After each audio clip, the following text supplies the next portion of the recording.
বাবাদের কেন গুম করা হয়েছিল? আসসালামু আলাইকুম, আমি রিধি। আমার বাবার নাম পারভেজ হোসেন। 2013 সালে ডিসেম্বরের 2 তারিখ আমার বাবাকে শাহবাগ থেকে তুলে নিয়ে যাওয়া হয়।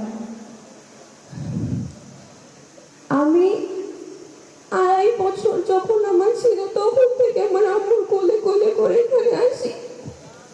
এখন আমি বড় হয়ে গেলাম এখানে আসতে আসতে। গুম এই শব্দটা অনেক ছোট, কিন্তু এর ভিতরে লুকিয়ে আছে হাজার হাহাকার, কষ্ট, কান্না। আমার ছোট থেকে একটাই স্বপ্ন যে আমি আমার বাবার সাথে স্কুলে যাব, কিন্তু এখন পর্যন্ত আমার এই স্বপ্নটা পূরণ হচ্ছে না। আমার এই স্বপ্নটা কি আদৌ পূরণ হবে? আমার ভাই কি বাবার মুখটা দেখতে পারবে? এই স্বাধীন দেশে কি আমাদের বিচার হবে? আমাদের বাবাদের কোথায়? আমাদের বাবাদের কেন গুম করা হয়েছিল? গুম কমিশন বলে ধরে নিন ওরা মৃত। কেন এটা কি হাতের অঙ্ক যে আমরা ধরে নেব আমাদের বাবার আর নেই?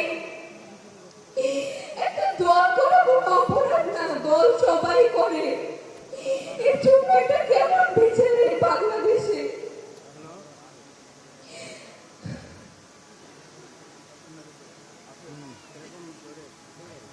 বছর যায়, নতুন বছর আসে, কিন্তু আমাদের বাবার আসে না।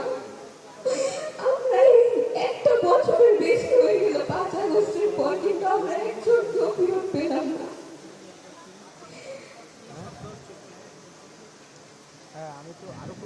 আমি তারেক রহমান চাচুর কাছে আশা করি যে আমাদের বাবাকে খুঁজে দিতে।